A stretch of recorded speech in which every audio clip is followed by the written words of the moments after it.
أنت الحبيب خير الأنام، أنت نور وسلام، علمتنا صبرا جميل، أنت صادق أمين، أخلاقه نبع الهدى وصفاته قدوة لنا. أنت الحبيب خير الأنام، أنت يا محمدا، تسقينا من يديك عند حوض الكوثر، للأمة خليت سنتك الجوهر، صلى عليك الله.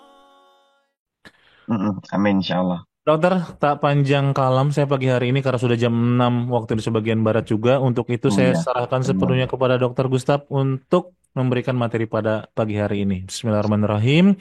Kepada Dokter Gustaf dipersilahkan. Baik, a'udzubillahi minasyaitonirrajim. Bismillahirrahmanirrahim. Assalamualaikum warahmatullahi wabarakatuh. Alhamdulillahilladzi hadahan ali hada wa ma kunna nahtadiya laula dan Allah.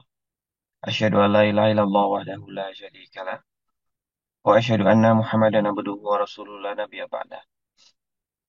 Rabbi shrah li sadri wa yassir li amri wa hlul 'uqdatam min lisani yafqahu qawli. Rabbi anzilni munzalan mubarakan wa anta khairul munzilin. Yang saya hormati Kang Reza selaku moderator kita yang senantiasa mendampingi setiap hari Kamis maupun di kelas-kelas lainnya. Yang juga saya banggakan, insya Allah dimuliakan selalu oleh Allah Subhanahu Wa Taala, dibahagiakan selalu oleh Allah Subhanahu Wa Taala, ialah Bapak Ibu semuanya, keluarga besar Meaningful Ways dimanapun berada ya. Mohon maaf hari ini saya kumisan, belum sempat nyukur. Insya Allah nanti siang mau berbenah dulu lah, merapikan janggut, kumis pun saya cukur, dan mungkin kalau ada rambut-rambut lain yang sudah panjang mungkin saya harus rapikan. Benar kata Kang Reza, saya juga baru tiba di kota Pontianak. Minta maaf banget kemarin. Sebetulnya sudah saya alokasikan waktu kosong kepada Bapak Ibu. Mungkin kalau ada yang mau jumpa kemarin waktu di Jakarta. Namun mungkin ada ini ya, miskomunikasi. Jadinya gagal temu deh kita. Nah, insya Allah deh. Doakan nanti insya Allah di kesempatan lain bisa ketemu lagi. Ya, Bapak Ibu, senang banget saya walaupun kita hari ini ada sedikit kendala, tapi baru saja kita mulai sudah rame yang ikut, rame banget yang ikut pembelajaran kita pagi hari ini. Masya Allah, tabarakallah. Dan ini hari Kamis, ya Bapak Ibu, mungkin ada yang berpuasa. Selamat berpuasa ya Bapak Ibu ya. Kalau saya hari ini belum dulu, mungkin di Senin depan nanti insya Allah. Yang hari ini tergabung dalam premium webinar All You Can Heal, siapkan fisiknya, siapkan selalu semangatnya, karena insya Allah nanti malam kita jumpa lagi ya. Nah, jadi Bapak Ibu, kami hari Kamis dua kali Zoom, dua kali webinar. Pagi bersama Bapak Ibu, dan malamnya kita ada webinar khusus di All You Can Heal, angkatan pertama. Oke, mungkin ada yang sudah lihat apa judul pertemuan kita pagi hari ini. Dan boleh saya akui ini judul yang cukup jarang dibahas, tapi ini menarik. Ya, Bobo, kata Mbak Zelia. Hari ini kita membahas tentang bobo-boboan, tentang dunia bobo. Tapi bukan belajar tentang bobo yang baik ya, bukan. Tapi belajar memanfaatkan bobo dengan baik. Nah, gitu. Dengan judul materi kita pagi hari ini adalah workshop bobo. Bukan yang workshop workshop tidur. Nah, maksudnya gitu. Admin, boleh disampaikan ya. Jadi, walaupun kita belajar tentang tidur, tapi tetap upayakan untuk jangan sampai ketiduran ya pagi ini ya. Sayang banget nih materinya bagus. Mari kita upayakan untuk selalu terjaga. Iya, materinya agak lucu dok. Iya, orang biasanya workshop bikin kue, workshop bikin baju, workshop apalagi ya, eh olahraga gitu kan, atau fitness. Lah ini workshop, tapi workshopnya tidur. Karena kita ingin menyempurnakan sifat anak dan pasangan kita lewat tidur. Dan tentu Bapak Ibu, apapun yang akan kita pelajari di materi ini, semua itu semata-mata hanya untuk mendapatkan ridho Allah. Kita punya anak yang baik, kita pun bisa menasihatinya dengan baik. Semata-mata itu sebenarnya untuk menjaga supaya anak kita ini nanti selalu dekat sama Allah. Gitu juga dengan pasangan kita. Apakah di sini ibu-ibu berarti yang mau disempurnakan sifatnya adalah suaminya. Itu pun semata-mata untuk membuat suaminya ini selalu taat. Juga membuat supaya suaminya ini selalu apa ya, teguh pada komitmen untuk menjadi kepala keluarga. Nah, gitu. Dan ini disampaikan sendiri oleh saya, Dr. Gustavianza, CHT. Ya, Bismillah, kita geser. Udah siap semuanya ya, Bapak Ibu ya belajar ya. Di sini ada 356 orang yang sudah bergabung. Nggak apa-apa. Nggak tahu nih nanti ada rekamannya atau enggak. Kalau ada rekamannya, monggo boleh di-share kepada teman-teman yang mungkin berhalangan hadir hari ini. Bapak Ibu, ini ada tulisan tabel. Mohon digedein aja, Amin. Supaya tulisannya terlihat. Ya. Nanti Bapak Ibu bisa baca sendiri di putaran ulang videonya. Tapi saya menyimpulkan saja. Jadi Bapak Ibu, Pak, ternyata otak kita itu memancarkan gelombang. Jadi ketika kita melakukan aktivitas apapun, termasuk ketika kita tidur, otak kita tetap akan memancarkan gelombang. Ya, gelombang yang sudah mampu dipelajari oleh umat manusia ada 5 gelombang. Nggak tahu sebenarnya ada berapa gelombang. Allahu a'lam bishawab dan hanya Allah yang maha mengetahui ya. Tapi yang sudah kita ketahui, mari kita pelajari. Gelombang pertama yang tertinggi ialah gamma dengan tingkat frekuensinya itu di antara 30 sampai 100 Hz. Kebayang ya, gelombang itu kan kayak ombak naik turun. Nah, gitu. Jadi range-nya itu dari 30 sampai 100. Jadi tinggi ya.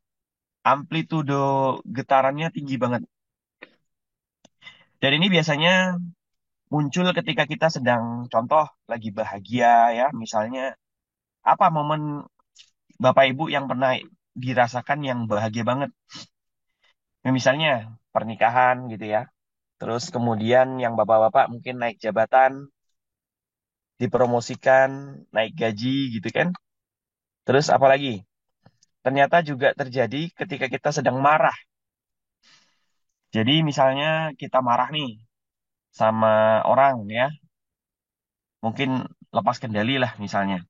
Nah, di saat marah itulah otak kita tuh memancarkan gelombang tertinggi. Apa makna gelombang di dalam kehidupan kita? Jadi, ketika gelombang ini terjadi di fase gelombang gamma, ya bayangin ya, ketika Bapak Ibu sedang marah, sedang bahagia, Bapak Ibu nggak bisa dipengaruhi. Makanya kalau kita lagi marah-marah banget itu kan disuruh berhenti susah ya. Terus apalagi ketika kita sedang bahagia, disuruh sedih nggak bisa. Ketika kita sedang bahagia, lalu kita disuruh mengingat masa lalu ya susah. Karena otak kita lagi tegang, otak kita lagi dalam kondisi paling tingginya ya. Nah, makanya ketika kita bahagia juga jangan berlebihan, ketika marah apalagi jangan berlebihan. Oke? Kita lihat ke gelombang yang kedua. ialah namanya gelombang beta. Frekuensinya 13 sampai 30 Hz, ya di bawahnya gamma. Nah, ini terjadi ketika kita sedang waspada ya, sedang takut, sedang fokus, sedang berpikir ya, misalnya Bapak Ibu akhir bulan lagi hitung-hitungan keuangan, nah itu gelombang yang dihasilkan oleh otaknya Ibu adalah beta.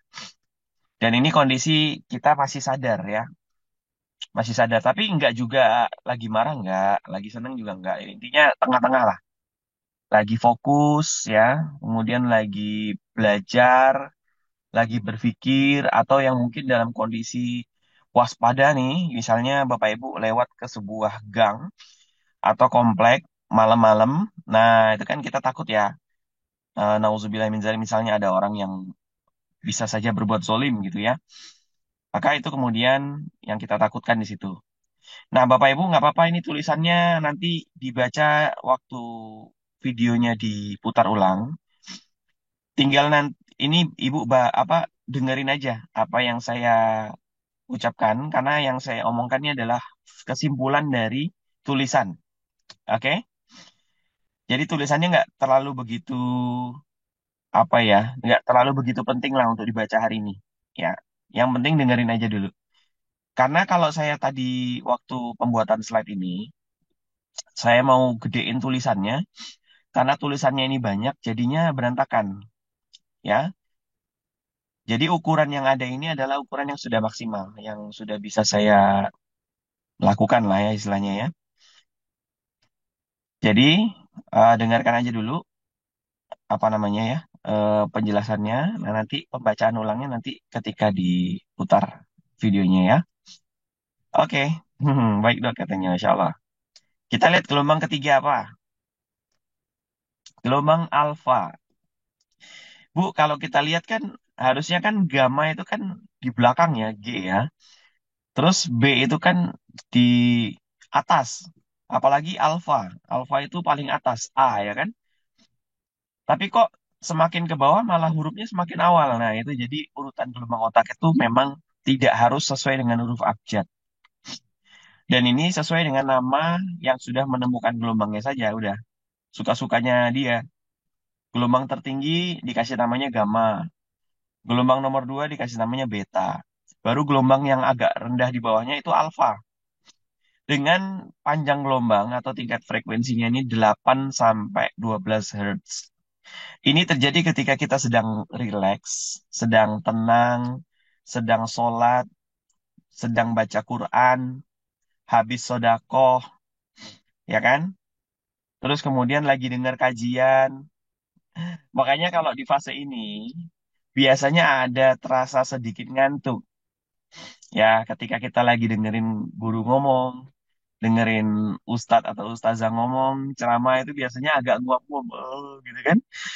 Lagi dengerin khotbah Jumat siang nih, waktu yang krusial bagi kami laki-laki, siang-siang, kondisi agak capek, mungkin sebagian ada yang lapar, terus kemudian panas lagi ya kan, menuju ke masjidnya, terkena matahari, sampai di masjid adem, dengerin orang lagi ngomong, dianggap oleh kita seperti dia lagi ngedongeng, udah pada apa ya, menunduk semua, menunduk bukan menunduk karena malu bukan, tapi memanfaatkan momen.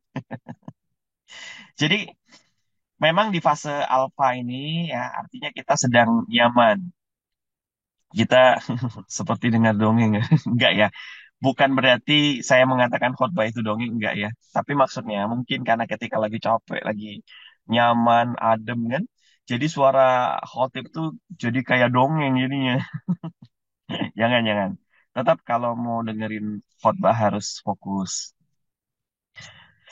Nah, gelombang alfa ini terjadi ya, contoh ketika kita lagi rileks, lagi tenang, lagi sholat, lagi baca Quran, lagi zikir, ya. Pernah nggak sih Bapak Ibu di zikir terus tiba-tiba ketiduran sebentar, beberapa detik, gitu.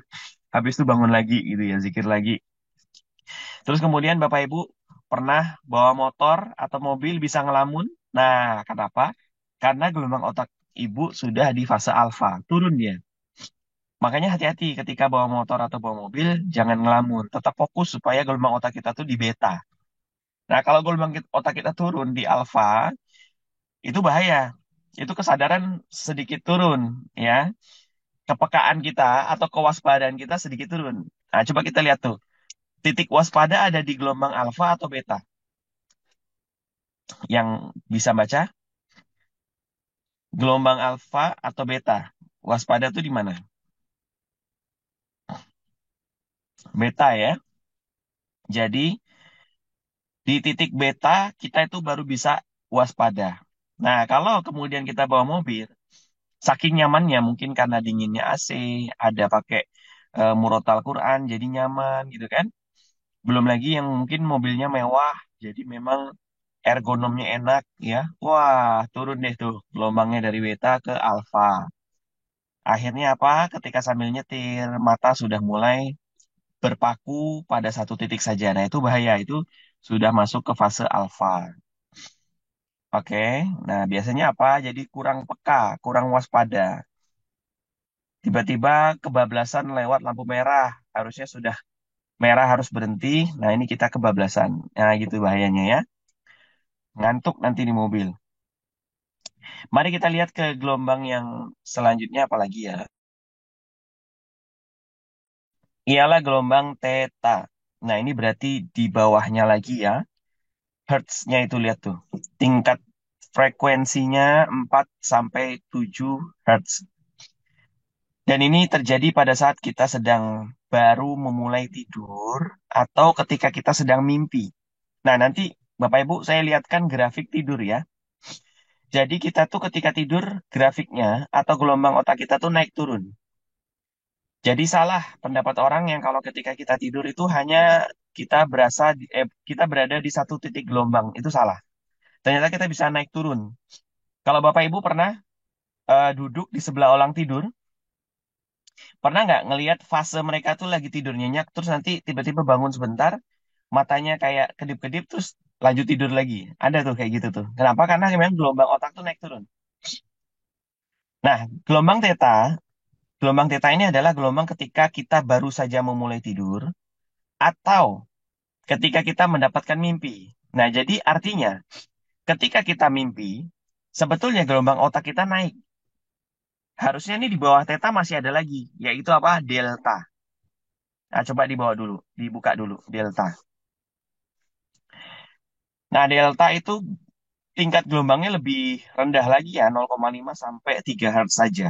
Lemah dan rendah. Dan ini menandakan kita sedang tidur nyenyak. Oke? Tidur nyenyak, ya. Terus kemudian ketika kita dapat mimpi, otak kita itu gelombangnya naik. Set, ke theta. Ya, maka ketika gelombang theta ini sebetulnya adalah fase di mana kita sangat-sangat baik untuk menasihati seseorang. Apakah anak kita, atau pasangan kita, atau sahabat kita. Ya, misalnya kita tungguin tuh mereka tidur, kira-kira sudah beberapa menit, mereka sudah nggak bisa dibangunkan lagi. Terus nampak gerakan matanya itu, kalau di kelopaknya tuh gini, Bu, boleh lihat ke monitor saya ya, ke wajah saya ini. Jadi ada yang namanya REM, Rapid Eye Movement, gerakan mata yang cepat. Nah, jadi ketika tidur tuh mata kita tuh entah misal ke kanan, ke kiri, atas, bawah. Nah, itu berarti seseorang itu sedang mimpi. Nah, ketika dia mimpi, itu bagus untuk kita berikan nasihat atau berikan sugesti-sugesti yang baik.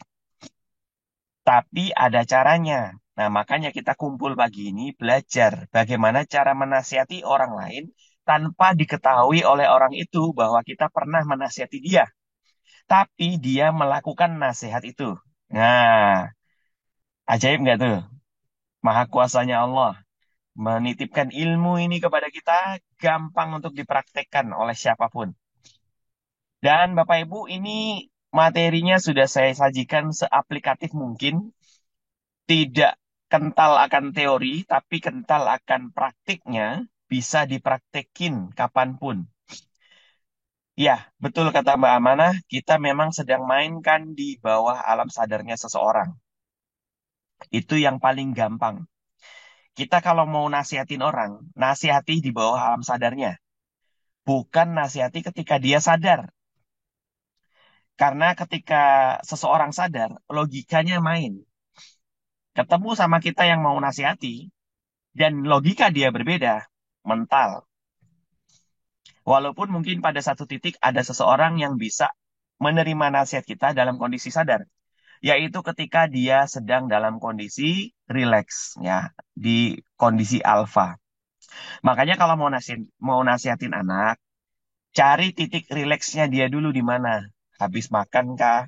Habis dibeliin hadiah kah? Ya enggak.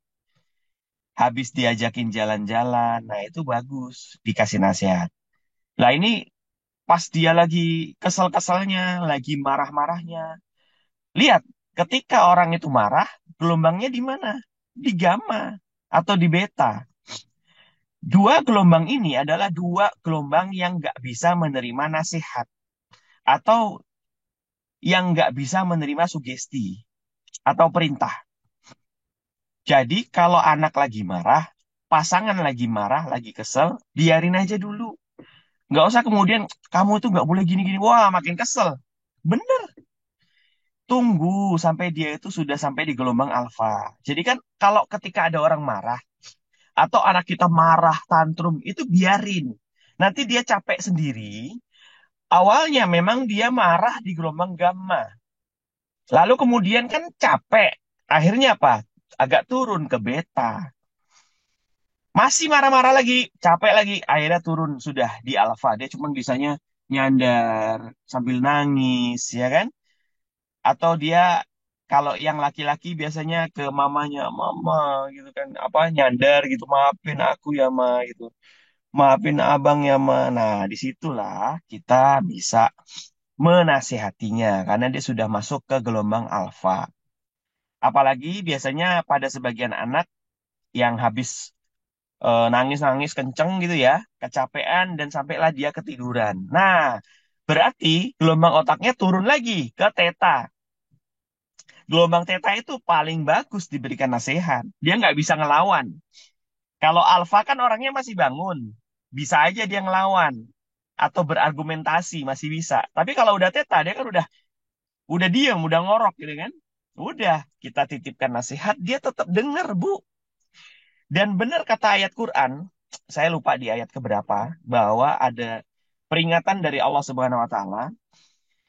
Em, Sesungguhnya banyak manusia itu yang tidak menggunakan indranya dengan baik ya. Bunyi ayat tersebut ya Allah firmannya seperti itu. Punya akal tapi tidak digunakan punya hati tapi tidak digunakan untuk merasa. Punya mata tapi tidak digunakan untuk melihat tanda-tanda kuasa Allah. Dan yang terakhir disebut apa? Telinga. Punya telinga tapi tidak dapat mendengar nasihat-nasihat dari siapapun gitu ya. Jadi artinya, nah itu 7149. Jadi yang disebut Allah pertama hati. Ada orang yang dikasih nasihat langsung bisa diterima karena hatinya, kolbunya terbuka. Tapi kemudian ketika orang tersebut tidak bisa dinasihatin, hatinya tandanya hatinya ketutup. Maka benteng pertahanan kedua adalah mata. Ternyata mata juga masih belum bisa melihat tanda-tanda kuasa Allah. Diberikan penglihatan ada orang meninggal, ada orang kecelakaan, ada orang terdakwa kasus-kasus yang apa kriminal, tapi ternyata tidak bisa menjadi pembelajaran bagi kita yang kita lihat. Dan terakhir adalah telinga. Ya udah, kalau hati dan mata nggak bisa menerima kebaikan, terakhir adalah telinga. Kalau kemudian telinga pun nggak bisa juga menerima kebaikan, ya sudah. Berarti orang-orang tersebut jauh lebih buruk daripada hewan ternak. Nah, Allah katakan di ayat tersebut. Hewan ternak tahu Bapak Ibu, sapi, kambing, ayam itu apa? Makan yang ada di tanah, ya kan? Kemudian kalau mau kemana-mana harus ditarik pakai apa namanya tuh, tali gitu kan? Nah manusia lebih buruk dari itu. Boro-boro kayak hewan ternak, bahkan lebih buruk dari hewan ternak ya.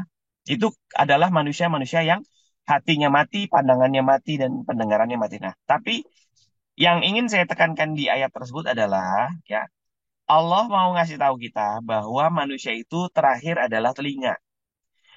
Ketika manusia diciptakan di dalam rahim seorang ibu, maka yang paling pertama aktif adalah telinga. Dan ketika manusia wafat, yang paling terakhir aktif adalah telinga. Makanya ketika ada seseorang sakaratul maut, ya, boleh kita pimpin dia baca syahadat atau baca zikir yang lain gitu ya, tasbih dan lain sebagainya. Karena dia masih dengar. Jadi ketika Anda menjenguk orang koma, selama dia masih berdetak jantungnya, dia masih dengar. Bisikkanlah sugesti yang baik, bisikkan doa yang baik, pimpin dia syahadat. Dan sudah terbukti oleh teman-teman di sains atau di ilmu pengetahuan modern bahwa ternyata terakhir yang paling aktif terakhir adalah telinga kita. Nah itu tuh. Oh iya, Quran Surah Al-A'raf ayat 179. Nah itu bunyinya ya tadi ya. Hati, mata, dan telinga terakhir. Kalau orang mengigau ada yang bisa diajak ngomong. Nah ini tetap dia ada di gelombang theta. Gelombang alfa masih bangun, gelombang theta sudah tidur, gelombang delta tidurnya dalam. Nggak bisa diajak ngomong, nggak bisa dibangunin gitu ya. Nah, tapi ingat gelombang otak pada saat tidur tuh naik turun kok. Sampai sini paham ya Bapak Ibu ya? Kalau orang tidur matanya gerak-gerak berarti dia di gelombang theta. Bisa dinasihati. Tapi kalau ada orang tidur matanya diem, berarti dia tidurnya dalam. Gelombangnya apa? Delta. Oke, kita geser. Nah, kurang lebih gambaran gelombangnya seperti ini Bapak Ibu. Iya, mimpi juga sama di gelombang theta. Nanti habis ini ada grafiknya. Nah, ini grafik tentang perbedaan gelombang tadi. Kalau gamma itu yang paling tinggi ya, dia gede banget itu, apa namanya, gelombangnya dalam gitu ya. Sedangkan gelombang-gelombang yang lain agak lemah. Semakin ke bawah berarti delta ya, semakin tidur. Saya jarang mimpi dok. Sebetulnya setiap orang mimpi. Cuman kalau kita terbangunnya ketika kita sudah tidak mimpi, maka kita tidak akan pernah ingat mimpi lagi. Kalau kita masih ingat mimpi, berarti ada sesuatu yang membangunkan kita ketika kita berada di gelombang theta. Catat tuh. Setiap orang bermimpi. Tapi kok ada orang merasa tidak pernah bermimpi? Karena dia selalu terbangun pada saat gelombangnya delta. Geser dulu deh. Sebentar, sebelum kita masuk grafik, kita pelajari dulu peraturannya. Nggak apa-apa, nggak apa-apa. Ya, jadi ini untuk kebaikan dan tujuan yang baik ya. Jadi jangan kemudian, wah, bisa nih kita tanamkan sugesti kepada seseorang. Lalu ada orang lain sedang tidur, kita tanamkan sugesti yang, mohon maaf, mungkin batil atau yang tidak sesuai moral ya. Misalnya apalagi yang hubungannya dengan seksual. Lah, ini bahaya, nggak boleh. Dosanya Anda yang tanggung. Saya sudah ngingetin. Ya, saya cuma ngasih tahu yang baik-baik. Tentu ini tujuannya untuk tujuan kebaikan. Kemudian yang kedua, untuk meningkatkan rasa taat seseorang itu kepada Allah Subhanahu wa taala. Jadi mungkin kita punya pasangan yang masih belum soleh, ya. Maka dengan cara ini kita meniatkan untuk supaya dia soleh. Kemudian yang ketiga, tidak melakukan secara berlebihan, ya. Jadi cukup sewajarnya saja seperti apa yang sudah diajarkan materi ini. Setuju semuanya? Sepakat? Kita belajar untuk 3 tujuan yang baik ini. Siap, kata Kang Reza. Masya Allah. Sepakat? Udah siap? Lanjut ke materi selanjutnya, ke slide selanjutnya. Oke, gedein sedikit. Nah, sekarang Bapak Ibu fokus ke grafik yang ada di layar. Mungkin saya jelaskan dulu beberapa istilah di dalam ini. Ada tulisannya REM. Sebenarnya kalau bahasa Inggris jadinya REM. Artinya rapid eye movement. Rapid itu artinya cepat. Eye, mata. Movement, pergerakan. Nah, lihat ke arah mata saya. Nih, ketika misalnya contoh saya lagi tidur, kemudian mata saya bisa saja ke kanan, terus nanti bolak-balik ke atas, pokoknya ke semua arah bisa. Berarti ketika kita sedang berada di fase REM, menandakan kita baru saja memulai tidur atau menandakan kita sedang mimpi. Bapak Ibu, bisa lihat grafiknya ini, kita lihat garis yang warnanya hitam. Jadi kita nggak usah fokus pada yang warnanya oranye bukan, atau yang warnanya biru. Kita fokus pada garis yang hitamnya. Saya karena nggak bisa nunjuk pakai kursor, jadi Bapak Ibu ikutin saja apa yang saya katakan, yang saya jelaskan ini ya. Wake artinya bangun atau ketika kita sedang terjaga. Light sleep artinya tidur ringan. Deep sleep artinya tidur dalam. Paham ya?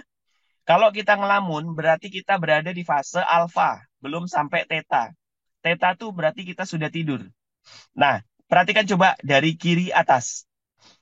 Bapak Ibu, ada tulisan first cycle atau siklus pertama. Jadi orang itu tidur bisa mengalami 2, 3, sampai 5 siklus gelombang yang naik turun. Makanya tadi saya ngomong di awal, orang kalau tidur biasanya kebangun terus tidur lagi. Karena memang fase gelombang itu naik turun. Semakin ke bawah gelombangnya, tidur seseorang itu semakin nyenyak. Tapi kalau kita lihat, gelombangnya semakin ke kanan, semakin dangkal. Makanya ada orang yang kebangun-bangun nanti sampai di akhirnya, dia nggak tidur-tidur lagi karena dia sudah tidak mengalami deep sleep. Coba kita lihat dari yang kiri atas ya, ada tulisan wake, itu bahasa Inggris, kalau dibaca wake, artinya kita masih dalam kondisi terjaga. Mungkin baru mau memulai tidur. Lalu ketika sudah baring, ada bantal di kasur gitu ya. Terus awal-awal fase kita tidur itu berarti kita masuk ke fase REM yang pertama. Belum dapat mimpi. Tapi ada orang yang baru saja memulai tidur sudah dapat mimpi. Ada. Contohnya saya.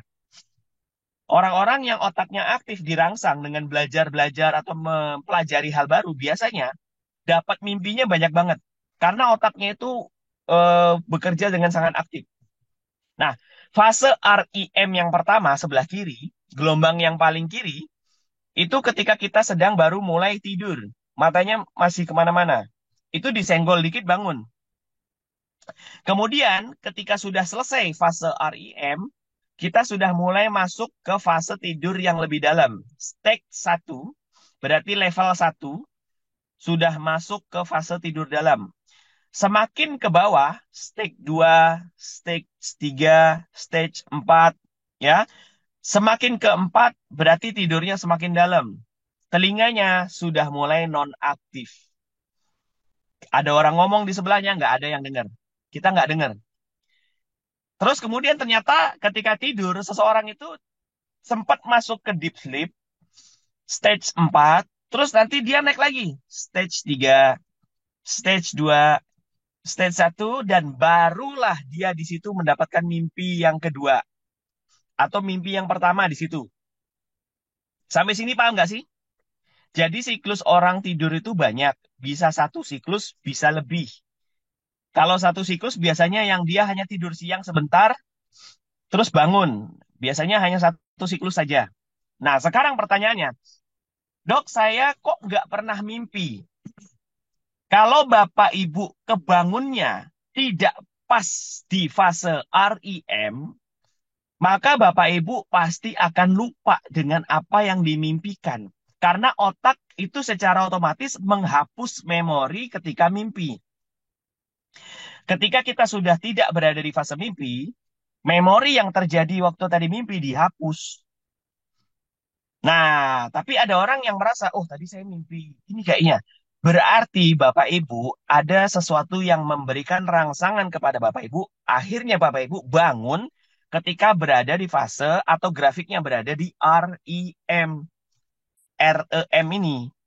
Contoh, Ibu mungkin di siklus yang pertama atau yang kedua, terus anak bayinya nangis. Lagi berada di fase REM yang kedua misalnya. Tuh grafiknya ada ya.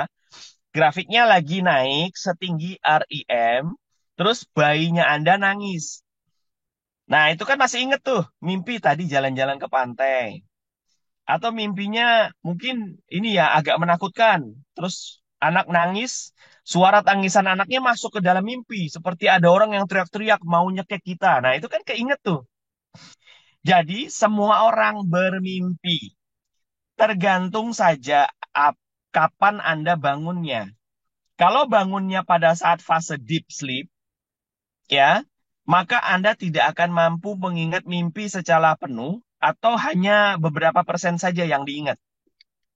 Misal, saya ngingetnya tuh pokoknya tadi jalan ke pasar tapi lupa sama siapa, beli apa tuh lupa. Gitu ya. Tapi kalau Anda kebangunnya pada saat fase REM, maka Anda masih ingat mimpinya. Gitu. Sampai sini paham nggak? Ini saya bagikan secara cuma-cuma ya. Ini harusnya kalau ikut workshopnya yang beneran ini bisa sampai 3 juta nilainya. Karena saya belajar sendiri tentang workshop seperti ini 3,5 juta waktu itu bayarnya. Jadi sayang ya kalau kemudian ilmu ini disia-siakan. Saya kursus yang seperti ini itu 2 hari di hotel di kota Pontianak sini. Tahun 2022 belajar. Bagi yang tahu kota Pontianak, ini waktu itu kelasnya di hotel apa Haris. Hotel Haris Jalan Gajah Mada, Kota Pontianak. Nah, mumpung ini dibagikan cuma-cuma, jangan dilewatkan begitu saja, sayang. Ya, oke kita geser ke slide selanjutnya. Nah, ini dia. Artinya, seseorang itu biasanya akan mendapatkan mimpi pertama 90 menit sejak dia mulai pejam. Nah, misalnya, Bapak Ibu mau mengamati anaknya, kapan kira-kira anaknya mendapatkan mimpi? Nah, tunggu aja sekitar 90 menitan setelah dia mulai benar-benar tidur. Nanti kita lihat tuh, udah mau masuk 90 menit, matanya biasanya udah mulai gerak-gerak ke kanan ke kiri gitu ya. Nah, di saat itulah kita berikan nasihat. Nah, tapi ada caranya. Caranya akan saya ajarkan di sini. Oke, sudah paham ya? Jadi 90 menit pertama biasanya orang mendapatkan mimpi. Udah clear? Jadi sepakat semuanya, setiap orang bermimpi, tergantung kita bangunnya di mana. Pada saat REM atau pada saat deep sleep. Oke, kita klik lagi. Langkah kerjanya. Yang pertama, biarkan dulu subjek tidur dengan nyenyak. Ya, jadi nggak usah diganggu. Kalau bisa malah kita nggak usah nungguin benar-benar di sebelahnya. Takutnya dia curiga nih ngapain nih suami saya, ngapain nih istri saya ada di sebelah saya nih, gitu kan tumen-tumen. Biasanya kalau saya mau tidur dia masih di depan TV misalnya kan. Udah natural aja, natural biarin aja. Terus yang kedua apa? Membangkitkan respon dari bawah sadarnya dia.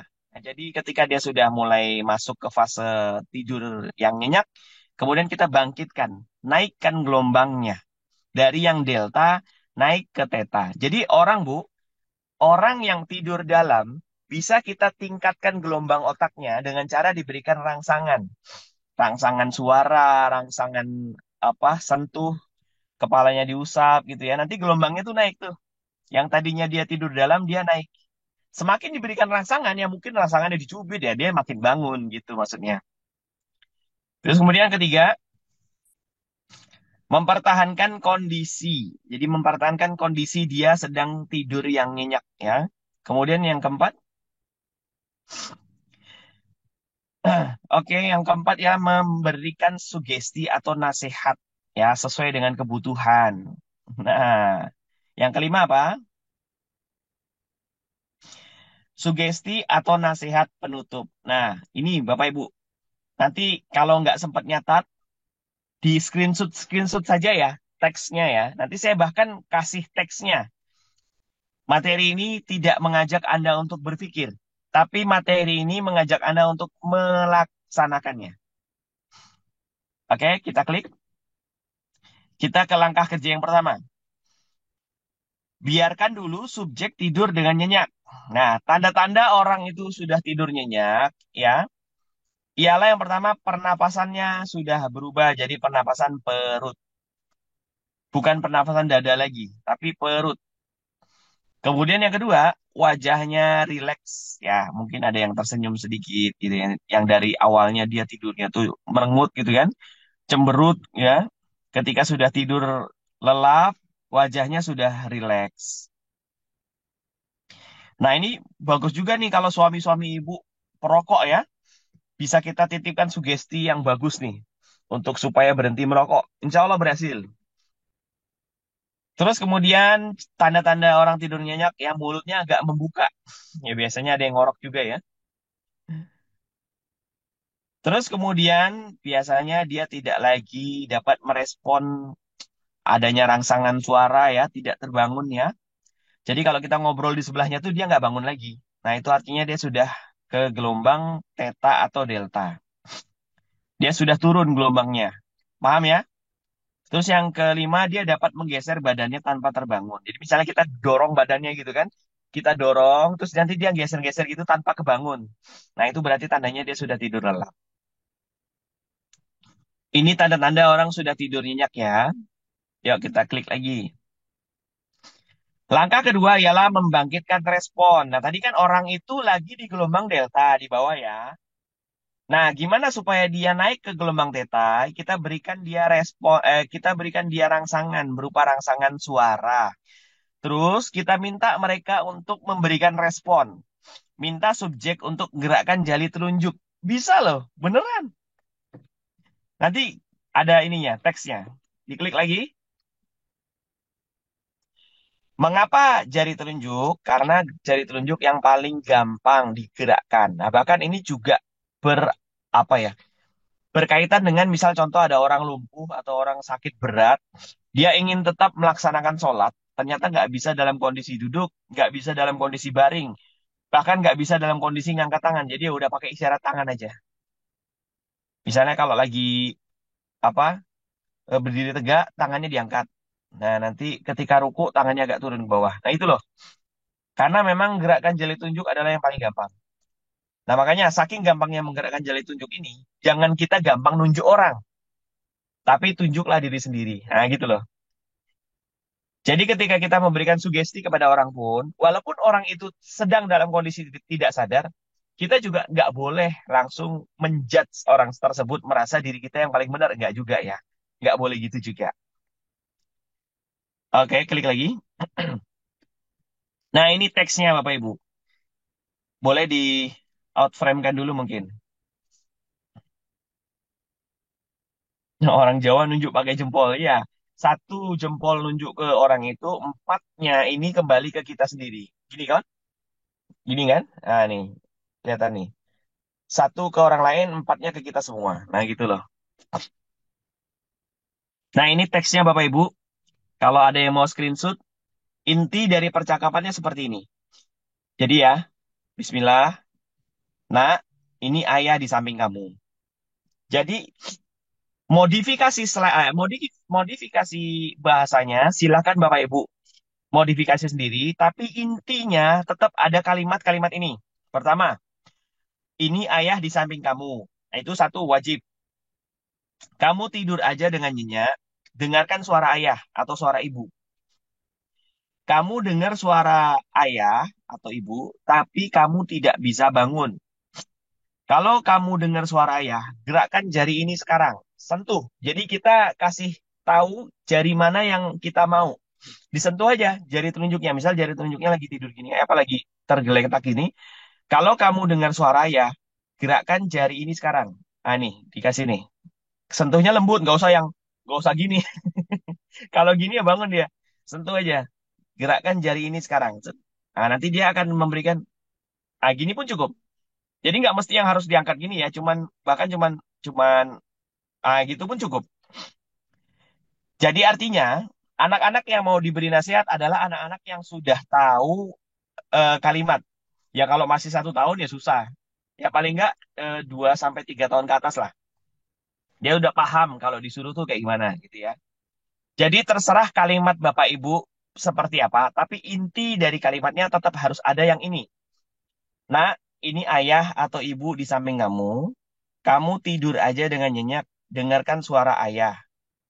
Kamu dengar suara ayah, tapi kamu tidak bisa bangun. Itu intinya. Dan kalau kamu dengar suara ayah, gerakkan jari ini sekarang. Gitu ya. Ingat, nyenggolnya nggak usah kuat-kuat. Cukup diberikan petunjuk saja. Set, gitu. Jadi bukan yang gini, itu salah, itu bangun ya.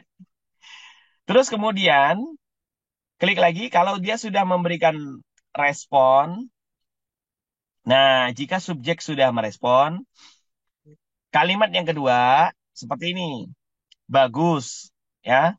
Kamu dengar saja, kamu cukup dengarkan saja kata ayah. Ayah ingin menyampaikan beberapa pesan kepada kamu. Pesan yang sangat penting dan bermanfaat untuk kamu. Karena ayah sayang kepada kamu dan ingin kamu jadi anak yang baik.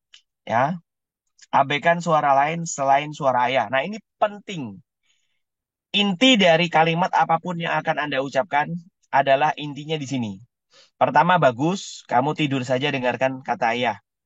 Ayah ingin menitipkan beberapa pesan kepada kamu. Pesannya ini penting dan bermanfaat. Karena ayah sayang sama kamu ini juga penting. Ya, pernyataan ayah sayang sama kamu ini penting. Karena itu bisa menjadi alasan. Dan penutupnya adalah abaikan suara lain selain suara ayah. Nah, jadi dia seperti memberikan perintah kepada orang tersebut, kepada anak kita. Kalau nanti ada suara yang lain, dia nggak fokus. Dia hanya fokusnya pada suara kita. Paham semuanya kira-kira? Ini dari tadi banyak yang ngechat kayaknya ya. Cuman karena cepat saling bertimpa-timpa ya sudah. Yang penting nggak mengganggu konsentrasi Bapak Ibu saja. Oke, kita klik lagi. Ini untuk anak. Sedangkan ini untuk pasangan ya. Misalnya untuk suami atau untuk istri ya. Sama kalimatnya, cuman tinggal ganti ayah dan suami kamu gitu ya. Ya contoh ini kan, ini suami kamu di samping kamu. Nah itu kan sama ya. Kamu tidur saja dengan nyenyak dan dengarkan suaraku. Kamu dengar suaraku tapi kamu tidak bisa bangun. Kalau kamu dengar suaraku, gerakkan jari ini sekarang. Disentuh aja gitu kan. Oke, klik lagi. Kalau istri atau suami kita sudah memberikan respon, maka sama kalimatnya juga mirip seperti yang anak tadi. Tinggal ganti saja kita yang memposisikannya apakah sebagai ayah, sebagai suami atau sebagai istri. Oke, ini bisa di screenshot ya Bapak Ibu ya kalau misalnya mau dihafalkan.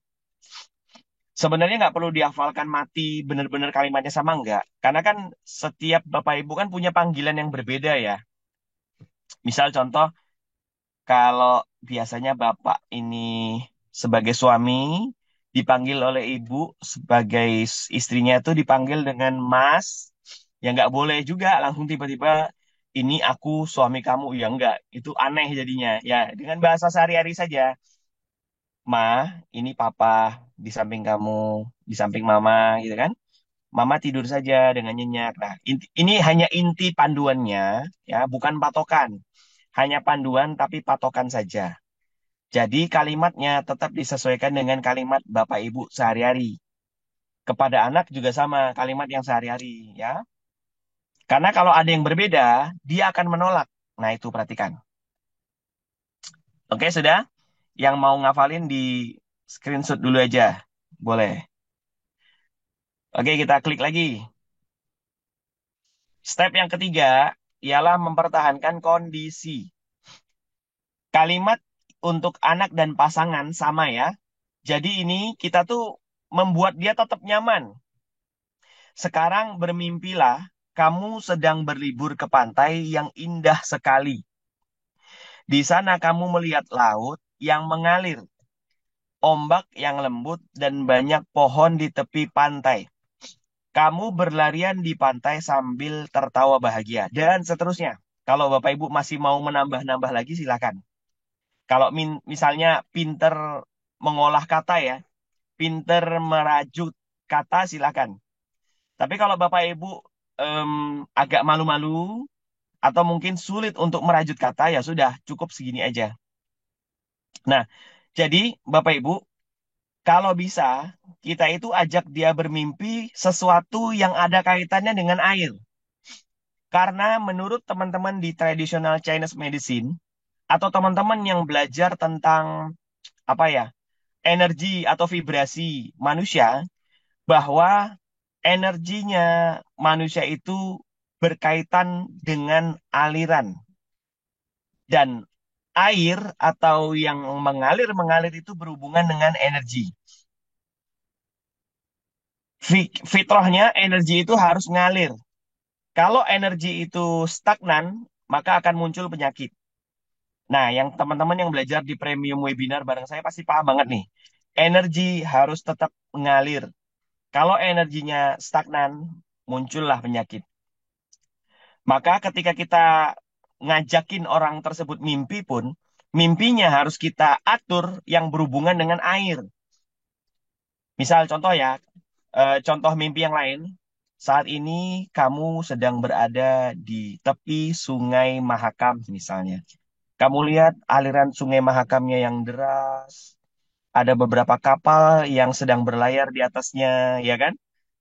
Dan kamu pun bersama keluarga piknik di sebuah kebun yang berada tak jauh dari Sungai Mahakam tersebut, misalnya ya.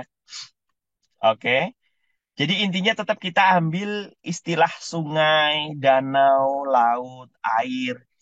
Atau contoh, kamu sedang duduk di sebuah ruangan, di dalam ruangan tersebut banyak terdapat gelas yang berisi air. Kamu minum beberapa gelas air tersebut misalnya. Tapi karena hubungannya dengan air, nggak boleh juga kita bikin pernyataannya kamu sedang bermimpi, kamu mimpi kamu sedang buang air kecil. Wah, beneran pipis dia, Bu. Jangan. Mentang-mentang air ya. Kalau untuk air seni dikecualikan, jangan. Nanti bener-bener dia pipis. Bahaya ya. Jadi najis semuanya. Kita semuanya kena najis. Oke. Nah, di sini ada fakta penting, fakta menarik bahwa ternyata mimpi seseorang bisa kita atur. Mimpi seseorang bisa kita instruksikan dia mau mimpi apa. Sebagai bukti, mungkin nggak ada yang nggak percaya, mungkin ada yang nggak percaya. Ah, masa sih mimpi bisa diatur? Bapak Ibu pernah nggak ketika sedang mimpi, terus ada orang teriak di sebelah, orang teriaknya itu masuk ke dalam mimpi kita. Walaupun mungkin dalam wujud yang berbeda ya. Mungkin yang teriak ini perempuan, tapi yang masuk ke dalam mimpi kita ya teriaknya laki-laki. Atau ketika misalnya kita lagi mimpi, terus kita kesenggol sama seseorang, jadi kita dorong. Nah, di dalam mimpi itu kita jatuh. Nyambung. Karena betul gitu. Kita berada di fase REM atau di gelombang theta. Sugesti dari luar gampang masuk ke dalam otak kita. Jadi yang punya suami perokok, di sini momen yang bagus nih untuk membuat dia berhenti dari rokok. Tanamkan sugesti yang bagus. Bapak panjang umur, ya menikmati hidup tanpa merokok. Nah, gitu kan? Oke, kita klik lagi. Nah, udah nggak sabar sugesti suami. Wah, ya, Bismillah. Beberapa hal yang harus diperhatikan. Yang pertama apa? Fase mimpi artinya subjek akan mengalami REM. Nah, ini ketika orang lagi mimpi, matanya kemana-mana. Jadi itu sebagai indikasi.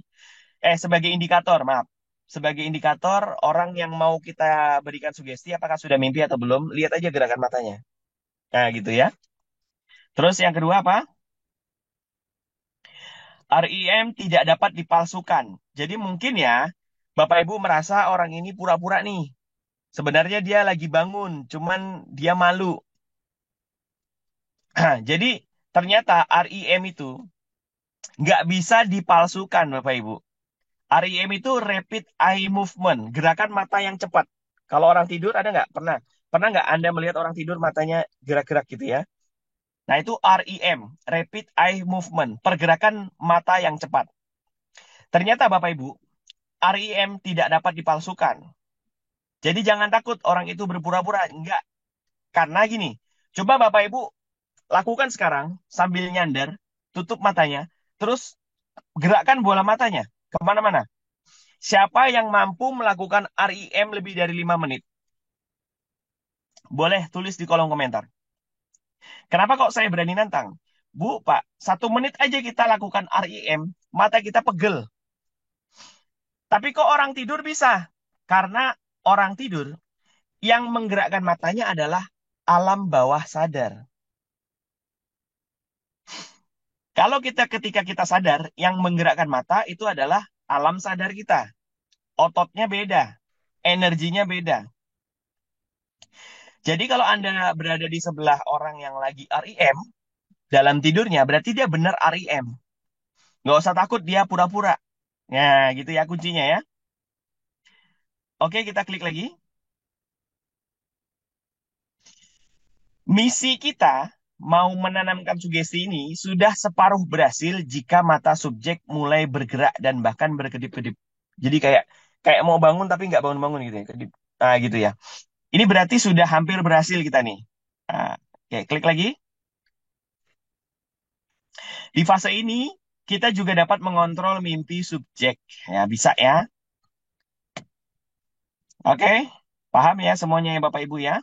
Kita ke langkah yang keempat. Kita lihat apa yang keempat. Memberikan sugesti. Nah, sugestinya terserah Bapak Ibu mau sugesti apapun, tapi pahami beberapa poin ini.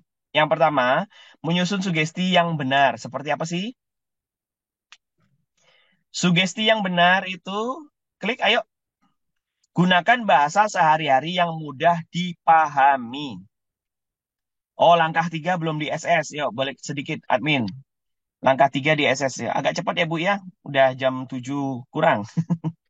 Ada yang banyak mau mulai aktivitas. Oke, sudah? Sudah ya, yuk kita ke yang keempat lagi. Gunakan bahasa sehari-hari yang mudah dipahami, Bu, Pak. Jadi ya, misalnya selama ini pakai bahasa Sunda, selama ini pakai bahasa Melayu.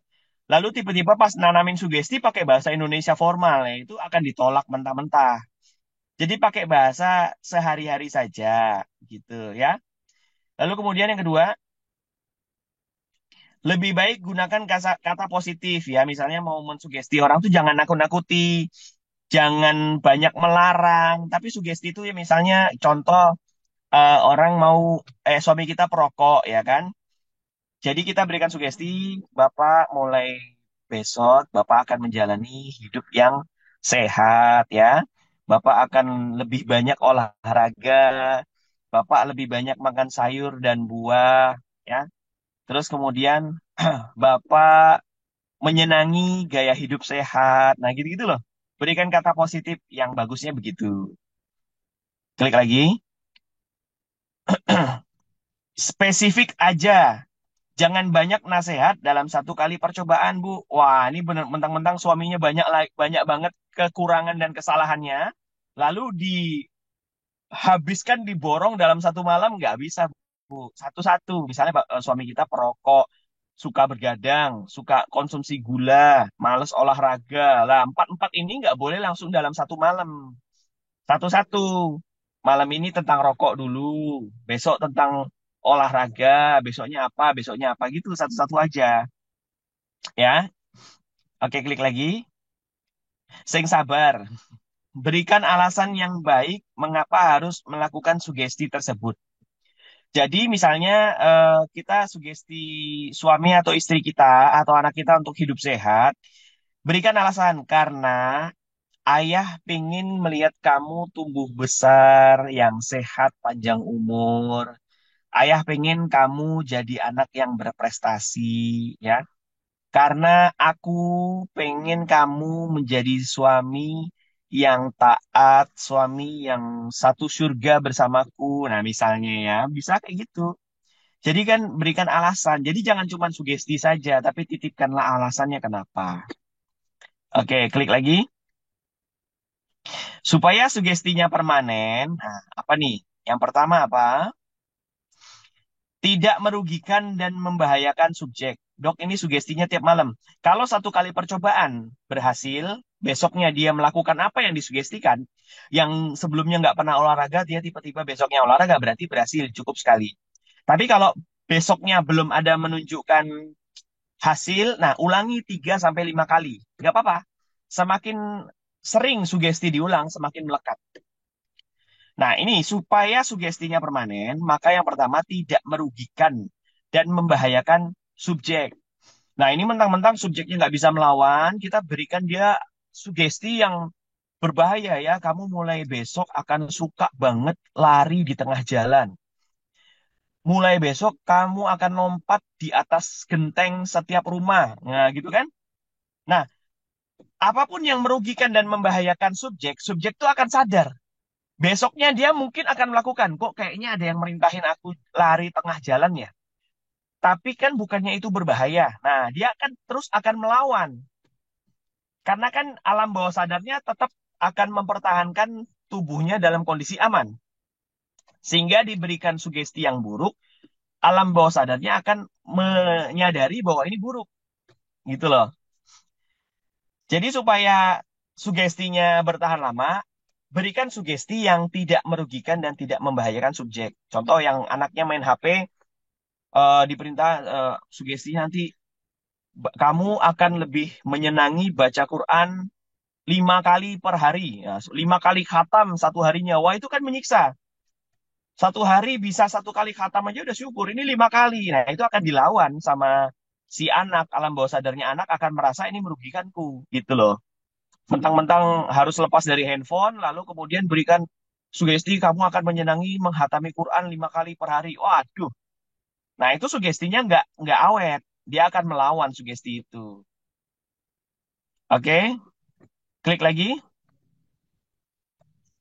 Tidak melanggar moral dan agama yang dianut subjek. Ya, misalnya Bapak Ibu memberikan sugesti kepada orang yang kebetulan bukan Muslim, ya. Nah, itu juga kita harus pahami moral di agamanya dia apa, seperti apa, norma-normanya seperti apa. Kalau bertentangan, ya mulai besok Anda akan makan dengan baca basmalah. Nah, itu kan aneh bagi mereka. Nggak bisa. Jadi harus sesuai dengan apa yang sudah dia jalani selama ini. Oke, klik lagi. Tidak bertentangan dengan fakta yang diketahui subjek. Iya, eh, suamiku ya, besok kamu akan terbangun sebagai seorang pilot. Kamu mampu menerbangkan sebuah pesawat gitu kan. Waduh, ini kan dia dia cuman pegawai gitu kan. Terus diberikan sugesti bahwa dia adalah seorang pilot, yang ada dia nanti waham. Dia merasa dirinya pilot. Nggak boleh juga gitu ya. Sesuai dengan kapasitasnya subjek. Jangan berlebihan. Ingat tadi ya, syaratnya tidak dilakukan secara berlebihan. Oke, klik lagi. Masuk akal menurut subjek. Nah, tetap ya, kita harus melihat subjek kita ini gimana pola pikirnya. Jangan ngikutin pola pikir kita saja, ya kan? Ayah seperti Superman bagi ibu, ya kan? Ayah itu bertubuh kekar, ayah hebat, bisa ngangkat mobil, nggak bisa gitu juga subjek melakukannya ya. Sugestinya yang masuk akal. Nah, monggo yang mau screenshot di slide ini.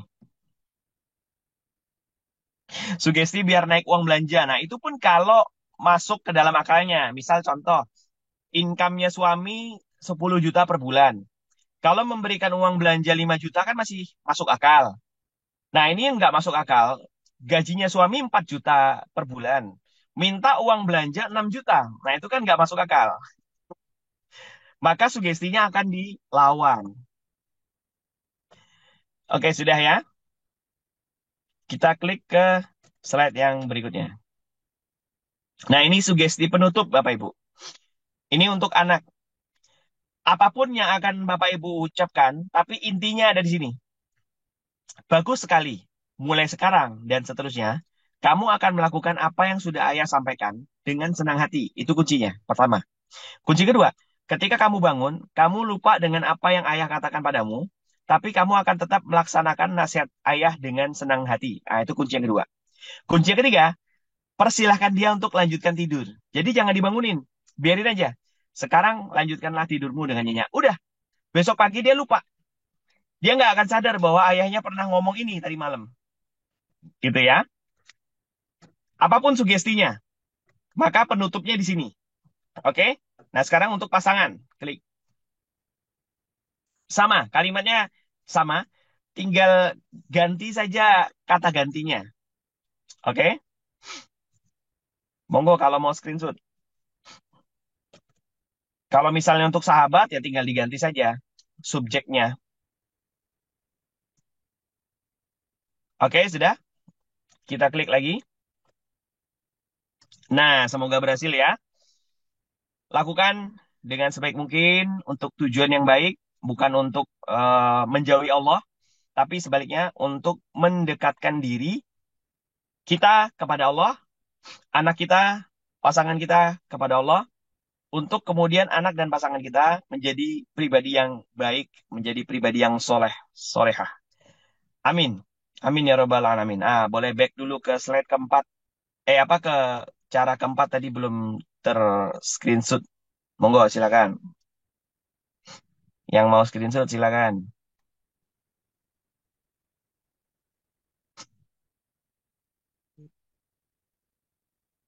Nah, itu tadi saya kebaca tuh di chat. Ada yang bayar utang. Ya udah, bisa tuh dilakukan supaya dia bayar utang. Bisa kok. Mulai besok kamu akan merasakan risih terhadap hutang-hutang yang selama ini ada di sekitarmu. Kamu akan berupaya untuk berusaha mencari uang supaya bisa menutup hutang dengan baik. Nah, boleh kayak gitu. Oke, sudah ya. Demikian, Bapak Ibu, tak terasa 1 jam lebih sedikit kita belajar. Sebetulnya Bapak Ibu, materi seperti ini nggak bisa langsung dikebut dalam 1 jam. Kalau lengkap dengan teori-teorinya ya. Saya sendiri belajar khusus untuk workshop tidur ini 1 hari. Tadi kan saya bilang materinya 2 hari. Karena yang dipelajari nggak cuma tentang tidur. Ada mempelajari hal yang lain. Nah, tapi khusus untuk tidur ini, mempelajarinya hampir 1 harian. Sekitar 5 jam lah materi untuk tidur ini. Tapi kan karena itu lengkap dengan teori, landasan berpikirnya, ya kan, tata cara, itu tata caranya benar-benar dipraktekin. Nah, karena kemudian saya ngemasnya dalam bentuk yang aplikatif, dan pertemuan kita juga hanya 1 jam, maka yang sangat diandalkan di sini adalah prakteknya Bapak Ibu semuanya.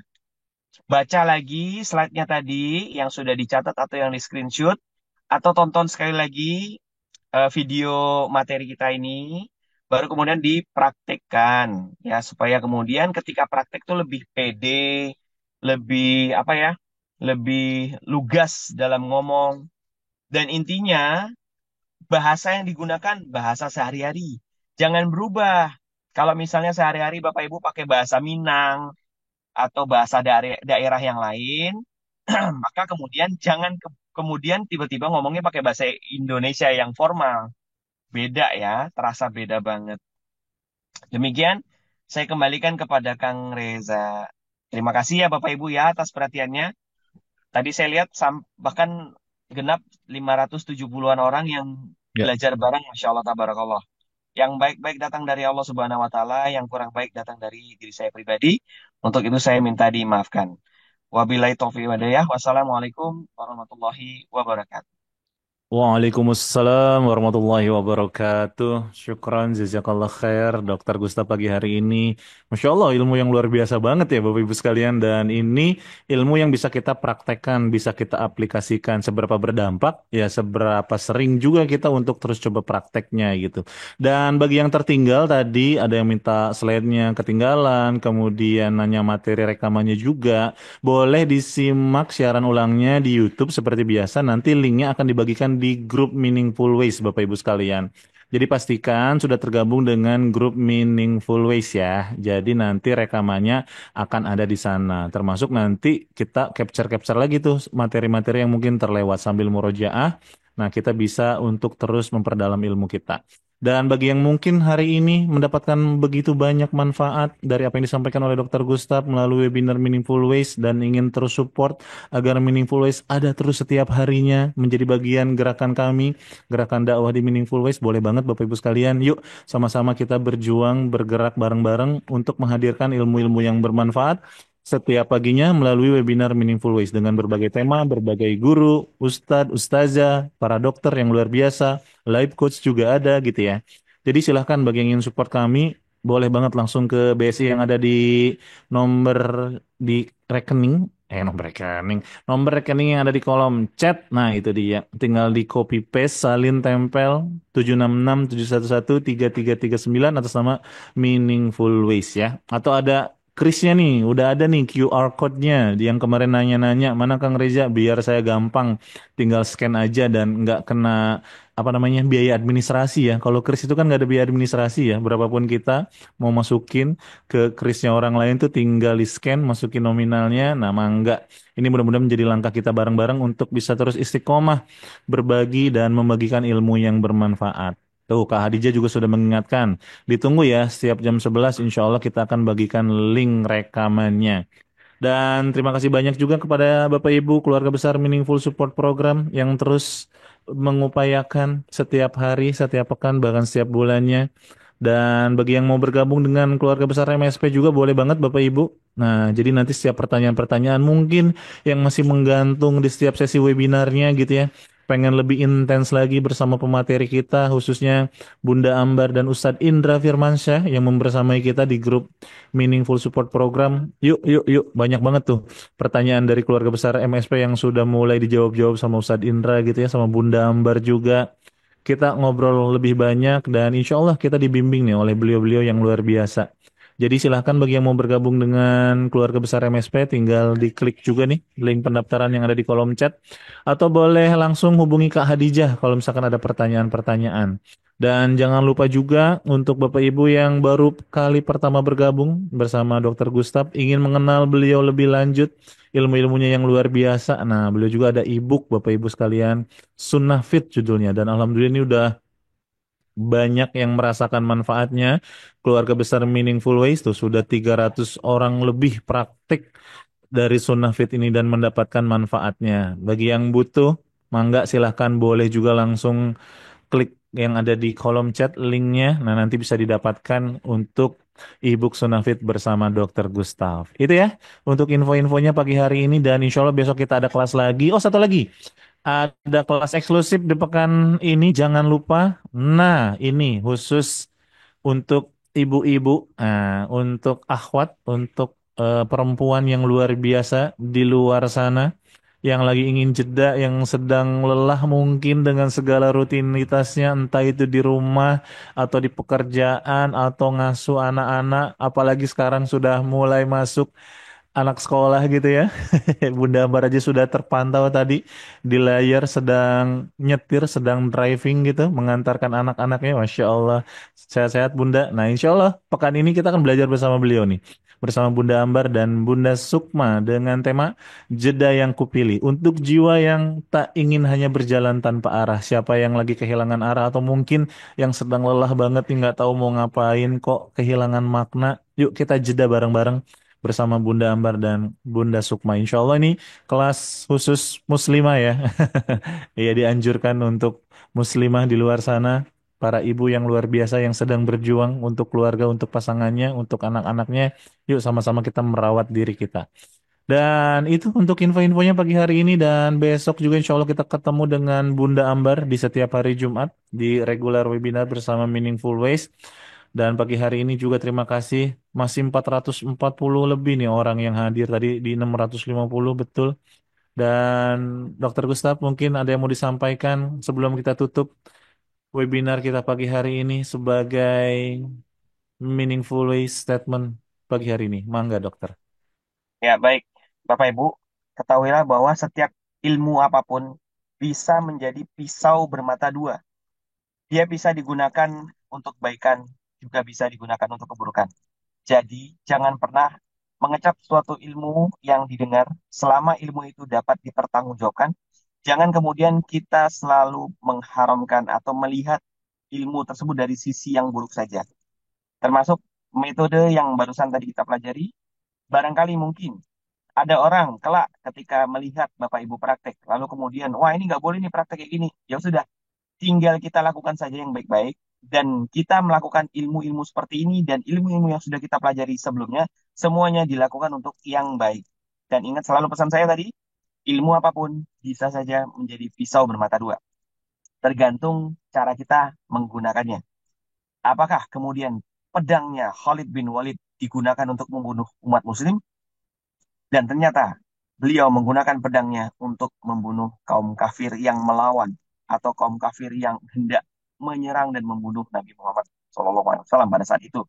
Dan kemudian Khalid bin Walid pun dimasukkan ke dalam golongan-golongan orang-orang mukmin yang dijanjikan surga oleh Allah Subhanahu wa taala insya Allah. Nah, itu pesan-pesan terbaik dalam kehidupan kita dalam mensikapi sebuah ilmu atau mensikapi sebuah fenomena dan peristiwa. Kita ambil yang baik-baiknya saja, kita lakukan untuk tujuan yang baik-baik tentunya. Oke?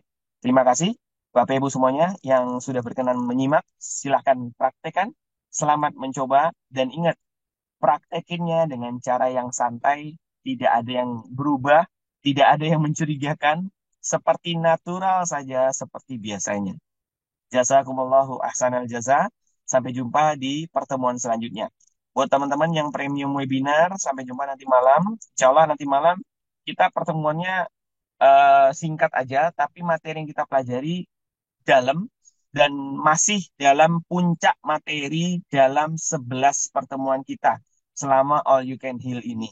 Ya, kemarin hari Senin puncak pertama dan malam hari ini nanti adalah puncak yang kedua. Sampai jumpa, Mbak Lisna dan teman-teman lain semuanya. Wassalamualaikum warahmatullahi wabarakatuh. Waalaikumsalam warahmatullahi wabarakatuh. Sekali lagi terima kasih banyak Dokter Gustaf atas materi yang luar biasa pagi hari Sama-sama. ini. Masya Allah, berkah ya dok ya. Lelahnya Amin. lillah, Berkah-lillah. lillah, lelahnya lillah. Insya Allah kami doain terus pokoknya buat Dokter Gustaf dan keluarga. Amin. Mudah-mudahan Amin. senantiasa dalam keberkahan dan lindungan terbaik dari Allah, dok ya. Hmm, Amin, amin ya Allah ya Rabbal Alamin. Dan amin. buat Bapak Ibu sekalian juga, selamat beraktivitas di hari ini. Mudah-mudahan semuanya dilancarkan segala sesuatunya dan ya penuh keberkahan ya insya Allah. Karena pada akhirnya itulah yang kita tuju. Mudah-mudahan hidup kita penuh keberkahan. Akhir kata, yuk kita tutup dengan sama-sama mengucap hamdalah. Alhamdulillahirabbil alamin. Sempurnakan dengan doa kafaratul majelis. Subhanaka Allahumma wa bihamdika asyhadu an la ilaha anta astaghfiruka wa atubu ilaik. Barakallahu fikum, berkah selalu Bapak Ibu, Ayah Bunda dimanapun berada. Sampai ketemu lagi besok pagi insya Allah. Ajak lagi orang lainnya ya. Wassalamualaikum warahmatullahi wabarakatuh. Dan kirimkan doa-doa terbaik kita semua. Waalaikumsalam warahmatullahi wabarakatuh. Waalaikumsalam Terima warahmatullahi kasih Bapak Ibu. Sampai jumpa lagi semuanya. wabarakatuh. Kasih Kang Reza. Love you Terima full. kasih. Sehat-sehat, Sadayana. Yuk. Assalamualaikum warahmatullahi wabarakatuh. Assalamualaikum. Tutup ruangan Zoom ya. 5, 4, 3, 2, 1. Terima kasih. Assalamualaikum.